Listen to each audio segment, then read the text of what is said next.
আসসালামু আলাইকুম, কেমন আছে গাইস? আশা করি সবাই ভালো আছেন। আলহামদুলিল্লাহ আমিও ভালো আছি। আজকে পবিত্র জুম্মার দিন ছিল। আমি আবার ঘুরতে ঘুরতে মাঠের ভিতরে আসলাম আমাদের বাগানে। বাগানটা ওয়েদার খুব সুন্দর, তবে আমি ব্যাকগ্রাউন্ডটা অবশ্যই দেখছেন খুবই চমৎকার। তবে আমার এই বাগানের ভিতরে আমি ভিডিও করতে করতে আমার কিছু ভাই চেনা আসছে। তা আমি ওদেরকে জিজ্ঞেস করবো আজকে শুক্রবার জুম্মার দিন ছিল, তবে নামাজ কি পড়েছে না আমি এটা জিজ্ঞেস করবো। দেখে গাইস কি অবস্থা ওদের, বলে কথাগুলো শুনে নিন।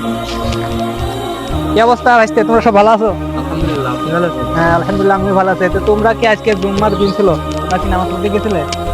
আলহামদুলিল্লাহ গেছিলাম, আশা করি প্রতি জুমায় যাব। তুমি গেছিলে ভাইস্তে? আলহামদুলিল্লাহ গেছিলাম।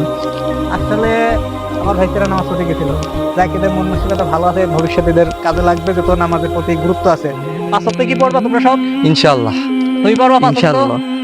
এই তুমি এদিকে এসো, তুমি ওখানে কেন? আসো আসো আসো, আসবো তো। আমার একটা ভাইস্তে লুকি আছে, মনে হয় ও নামাজ পড়তে যায় নাই, এই জন্য মনে হয় সামনে আসতে চাইছো না। আচ্ছা তুমি কি নামাজ পড়তে গেছিলে? জি গেছিলাম। আলহামদুলিল্লাহ, সেও কিন্তু একটু হাফেজের আছে।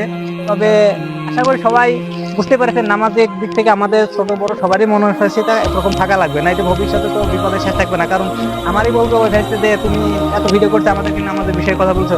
তবে আজকে টপিকটা এখানে এইভাবেই করলাম যে তো তাদের বুঝতে না পারে যে আমি আমাদের বিষয়ে বলতে বলিনি।